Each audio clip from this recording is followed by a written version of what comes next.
So we drive to Belmont, California, and we stay with my Uncle Peter and Aunt Jean. His Uncle Tony gives us a list of things to do in San Francisco. We were thinking of all these random things we wanted to do. One of them was the City Lights bookstore, and one of the things was we wanted to go to a San Francisco bar.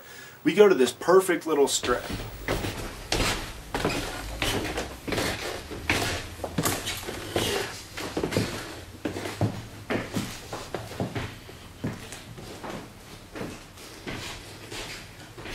Joe, what are we doing? We're in City Lights bookstore. It's Allen Ginsberg owned it, and a lot of the beat poets started here. Somewhere in this room, Charles Bukowski read Bukowski as a performance, and Ginsberg read here. A lot of famous people. It's kind of overwhelming. And it's got the Tuska bar that Uncle Tony recommended, and it's just a really cool place. You know, it's got red leather, dim lighting. Everybody's dressed really nice. They had, you know, the waiter there with the all, you know, like white suit with a black tie, and very, very formal, but very, I don't know, it was very welcoming whenever we went in there. And, you know, there was like the typical image of, like, you know, an old, you know, middle-aged, like, bald, overweight guy, like, sitting with his head in his hand at the end of the bar with a martini glass. And it was just, like, this is what you would imagine whenever you walked into San Francisco. And we had, like, you know, we had some drinks, and then we went out to another bar, and it was just, the city was, by far, in my opinion, was the best city that we went to. Cheers. I feel like this is like a, what's it called? I love the 70s show or whatever, 70s show. I love the 70s show. Those are two shows that you combined into one, Brian. That 70s show. It's like the circle. Everyone's got their beer and they gotta say something stupid in basketball. And then, yeah, that one. I thought I was like, how is this a recap of pop culture 40 years ago? Bass. I think I'm gonna get one of those. Was it that good? Actually, yeah, I want another one of those. I'm never going to be here again. That's not true. We're coming back. After that, we were just walking around, and ended up catching a TV show being aired, and actually caught an entire scene of the TV show Trauma, like some important scene where some guy just gets knocked out.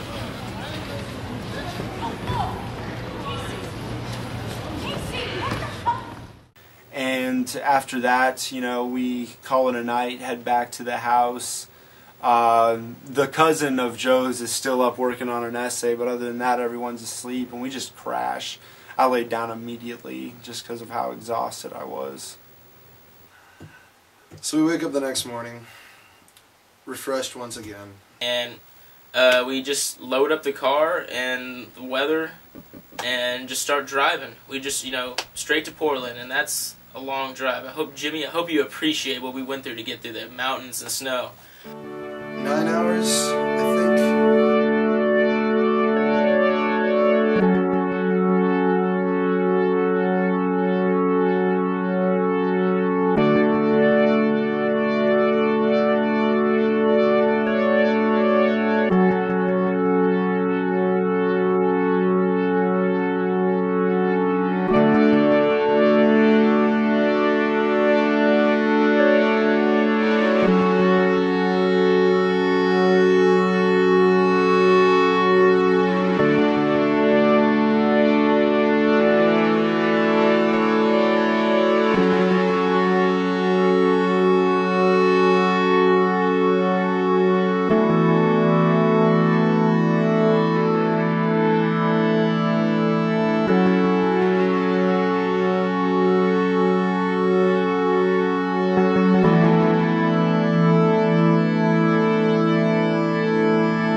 bad weather, so that was interesting.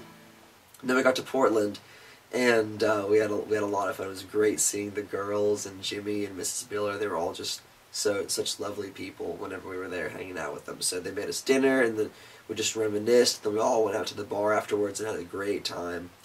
I am welcoming all the old Texans to Portland, Oregon. So glad to see y'all. Yes. Hey, I tell you what, you take the boy out of Texas, but you can't take the Texan out of the boy. I had to think about that one. Bella, get back inside here. Yo! Jimmy, it's awesome getting to see him. He moved a couple years back when his father passed away, and we're all really connected to him. You know, he was sort of one of our best friends, and so he takes us out to this place called the Bar of the Gods. And it's just a different atmosphere up in Oregon. It's kind of cool to see how everyone's attitude's different in each city. But usually the places we end up, it's amazing. And then everybody really kind of got to bed because we had to be in Seattle for the show the next day. And so everybody kind of relatively went to bed early, but Tommy, Joe, Katie, and myself all stayed up late till like 7 in the morning. All right, guys. No, we gotta be in a circle. Don't worry about the Wait, camera. in a circle? Here we go. Okay, guys. One, Ready? Two. Wait, cheers, guys. Ready? Here's Yeah. 1, 2, 3. Tip top shape. Salute. I can't open mine. And like, we were just drinking beers and talking and just having a grand old time. here. What do you want from me, What did he Michael? say? What did he say? Yeah, what do you want from me, Michael? I don't know what I want. That's my problem. Oh shit, that's deep. Let's write in pencil. And we were just really enjoying each other's company. There was a few moments where like some funny stuff happened. Joe kind of embarrassed himself, and that was always fun to watch. You know what? I'm having a great time with my friends Michael, Miss Miller right here, and Tommy Griswold. Do you know my name? Of course, Elizabeth. Katie. Fucking shit. On film. On film.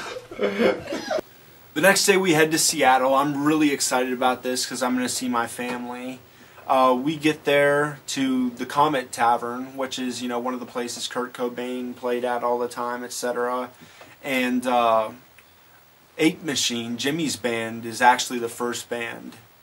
They are a tight, awesome band. I mean, everybody's right on cue. They've got a great singer. Really, they probably shouldn't have opened because the next band, they were just kind of quiet and boring. Just blow them away. People were coming up and they're just loving it. I never got to see Jimmy's band, but they rocked it. It was awesome stuff. They are incredible.